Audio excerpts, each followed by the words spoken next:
welcome back to Xylem Learning. It's me, Ardra, your social science faculty.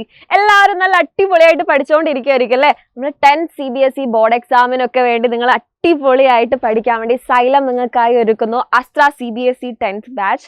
നമുക്കറിയാം well qualified ആയിട്ടുള്ള well experienced ആയിട്ടുള്ള ടീച്ചേഴ്സാണ് നമ്മൾ xylem provide ചെയ്യുന്നത്. അത് മാത്രമല്ല ഓരോ ചാപ്റ്റർ കഴിയുമ്പോഴത്തേക്കും കൃത്യമായുള്ള യൂണിറ്റ് ടെസ്റ്റുകൾ, MCQ series, model question paper discussion ഇതൊക്കെ നമുക്ക് ആപ്പിൽ അവൈലബിൾ ആയിരിക്കും.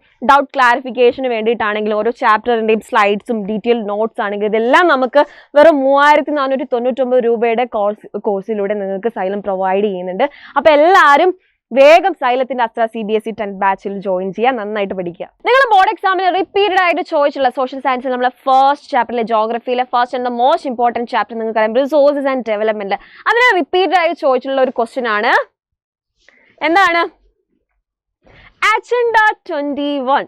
ഇത് ഒരുപാട് നിങ്ങൾ പ്രീവിയസ് ഇയർ ക്വസ്റ്റ്യൻ പേപ്പർ ഒക്കെ നിങ്ങൾ നോക്കിയാൽ നിങ്ങൾക്ക് മനസ്സിലാവും. ഒരുപാട് ഇത് ചോദിച്ച് കണ്ടിട്ടുണ്ട്. ഒരു വെരി ഷോർട്ട് ആൻസർ ടൈപ്പ് അല്ലെങ്കിൽ ഷോർട്ട് ആൻസർ ടൈപ്പ് ക്വസ്റ്റ്യൻ ആയിട്ട് ചോദിച്ച് കണ്ടിട്ടുണ്ട്. അപ്പോൾ നിങ്ങൾ ഈ അജണ്ട 21 അല്ലെങ്കിൽ എന്താണ് ഈ അജണ്ട 21, അതിന്റെ പേർപ്പസ് എന്തായിരുന്നു എന്നൊക്കെ ചോദിച്ചാൽ നിങ്ങൾ അതിനെ എങ്ങനെ എഴുതും? നമുക്കറിയാം അജണ്ട 21 എന്ന് പറയുന്നത് 1992 അല്ലേ നമ്മുടെ ഫസ്റ്റ് ഇന്റർനാഷണൽ എർത്ത് സമ്മിറ്റ് ഏതായിരുന്നു? റിയോ സമ്മിറ്റ് അല്ലേ? റിയോ ഡി ജനീറോ ബ്രസീലിൽ വെച്ചിട്ടായിരുന്നു നമ്മുടെ ഒരു ഫസ്റ്റ് ഇന്റർനാഷണൽ എർത്ത് സമ്മിറ്റ് നടന്നിട്ടുണ്ടായിട്ടുള്ളത്. അതിന്റെ ഭാഗമായിട്ടാണ് അജണ്ട 21 ഉണ്ടായിട്ടുള്ളതെന്ന് നിങ്ങൾക്ക് എല്ലാവർക്കും അറിയാം. 100ഓളം രാജ്യങ്ങളുടെ ഹെഡ്സ് മീറ്റ് ചെയ്തിട്ട് അവരൊരു ഡിക്ലറേഷൻ ഒക്കെ സൈൻ ചെയ്തിട്ടുണ്ടായി എന്നൊക്കെ നമ്മളെല്ലാവരും പഠിച്ചതാണല്ലേ. പക്ഷേ അജണ്ട 21 എന്നുള്ളൊരു ഷോർട്ട് ആൻസർ ടൈപ്പ് ക്വസ്റ്റ്യൻ ഒക്കെ വന്നു കഴിഞ്ഞാൽ നിങ്ങൾ ഇതെല്ലാം എഴുതേണ്ട ആവശ്യമില്ല. എന്താണ് അജണ്ട 21 എന്ന ഒരു പാരഗ്രാഫ് അല്ലെങ്കിൽ ഒരു 2 മാർക്കിന്റെ 3 മാർക്കിന്റെ ഒരു ക്വസ്റ്റ്യൻ ചോദിക്കുന്ന രീതിയിൽ അല്ലെങ്കിൽ അതിനൊരു ആൻസർ ചെയ്യുന്ന രീതിയിൽ മാത്രം എഴുതിയാൽ മതി. ഇത്ര ഡീറ്റെയിൽ ആയിട്ട് എഴുതേണ്ട ആവശ്യമില്ല. അപ്പോൾ നോക്കിയോ, നമ്മൾ എങ്ങനെ അതിനെ ആൻസർ ചെയ്യാൻ പഠിക്കാൻ പോവാണ്. അജണ്ട 21 നിങ്ങളോട് ചോദിച്ചു കഴിഞ്ഞാൽ നിങ്ങൾ ആദ്യം എഴുതാൻ പോകുന്ന ഒരു ഹെഡിങ് ആയിരിക്കും. യെസ്, ഹെഡിങ് എഴുതണം. ദെൻ എന്താ നമ്മൾ എഴുതേണ്ടത്? ഒരു ഇൻട്രോ ആയിട്ട് ഒരു ഫസ്റ്റ് സെന്റൻസ് അല്ലെങ്കിൽ ഫസ്റ്റ് പാരഗ്രാഫിൽ നിങ്ങൾ എന്ത് എഴുതണം? എവിടെ വെച്ചിട്ടായിരുന്നു അജണ്ട 21 ഫോം ചെയ്ത് അല്ലെങ്കിൽ അത് ഒക്കെയർ ചെയ്തിട്ടുള്ള നിങ്ങൾ എഴുതണം. എന്തായിരുന്നു? എവിടെ വെച്ചിട്ടായിരുന്നു? റിയോ ഡി ജനീറോയിൽ വെച്ചിട്ടുള്ള UN's conference on environment and development. അവിടെ വെച്ചിട്ടായിരുന്നു എന്തുണ്ടായിട്ടുള്ളത്? അജണ്ട 21 ഉണ്ടായിട്ടുള്ളത് അല്ലേ? എന്തിനു വേണ്ടിയിട്ടായിരുന്നു ഈ agenda 21? To achieve global sustainable development അല്ലേ? എന്താണ് ഗ്ലോബൽ സസ്റ്റൈനബിൾ ഡെവലപ്മെന്റ് അച്ചീവ് ചെയ്യുക? അതിന് വേണ്ടിയിട്ടാണ്. ഒരു രാജ്യത്തിന് വേണ്ടി മാത്രമല്ലേ, ഗ്ലോബൽ ലെവലിൽ നമ്മൾ വെറും 100ഓളം രാജ്യങ്ങൾ അവരെ ഹെഡ്സ് മീറ്റ് ചെയ്തിട്ടാണ് ഈ ഡിക്ലറേഷൻ സൈൻ ചെയ്തിട്ടുള്ളത്. അപ്പോൾ എന്തായിരിക്കും? എല്ലാ രാജ്യങ്ങൾക്കും വേണ്ടി അല്ലേ ഒരു ഗ്ലോബൽ ലെവലിൽ സസ്റ്റൈനബിൾ ഡെവലപ്മെന്റ് കൊണ്ടുവരിക എന്നുള്ളതായിരുന്നു അജണ്ട 21ന്റെ എയിം എന്ന് പറയുന്നത്.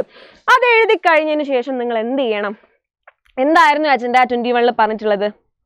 നമ്മുടെ സൊസൈറ്റിയിലല്ലേ നമ്മുടെ ഗ്ലോബൽ ലെവലിലുള്ള 3 മെയിൻ അല്ലെങ്കിൽ ഇമ്പോർട്ടൻ്റ് ആയിട്ടുള്ള ഇഷ്യൂസ് അല്ലേ, ഇപ്പം നടന്നുകൊണ്ടിരിക്കുന്ന ഇഷ്യൂസ്, അതിനെ ഇലിമിനേറ്റ് ചെയ്യുക അല്ലേ, അതിനെ ഇറാഡിക്കേറ്റ് ചെയ്യുക എന്നുള്ളതായിരുന്നു അടുത്തതായിട്ട് അജണ്ട 21 പറഞ്ഞിട്ടുള്ളത്.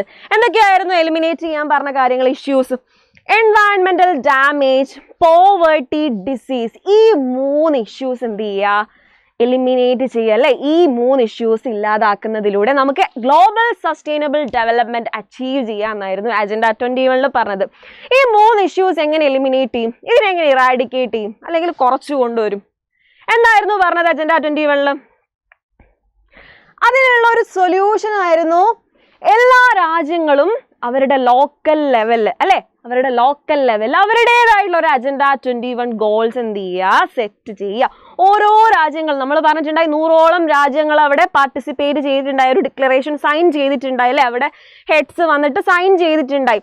ഈ 100ഓളം എല്ലാ രാജ്യങ്ങളും എന്ത് ചെയ്യുക? അവരുടേതായിട്ടുള്ള ഒരു ലോക്കൽ ലെവലിൽ അവർ തന്നെ അവരുടേതായിട്ടുള്ള ഒരു അജണ്ട 21 ഗോൾസ് ഉണ്ടാക്കുക അല്ലെങ്കിൽ അജണ്ട 21 ഉണ്ടാക്കുക.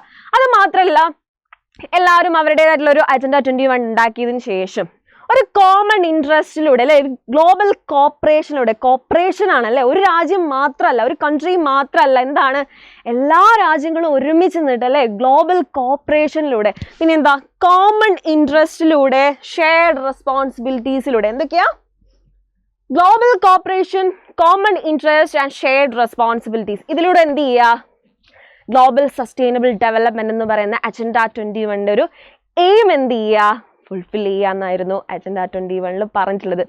ഇത്രയും കാര്യങ്ങൾ നിങ്ങൾ എഴുതി വെച്ച് അടിപൊളിയായിട്ട് നിങ്ങൾക്ക് 2 മാർക്കിന് 3 മാർക്കിന് ക്വസ്റ്റ്യൻ ചോദിച്ചു കഴിഞ്ഞാൽ ഫുൾ മാർക്ക് നിങ്ങൾക്ക് സ്കോർ ചെയ്യാം. ഈ ക്വസ്റ്റ്യൻ ചോദിച്ചു കഴിഞ്ഞാൽ നിങ്ങൾ അടിപൊളിയായിട്ട് ആൻസർ ചെയ്യുമെന്ന് വിചാരിക്കുന്നു. ബൈ.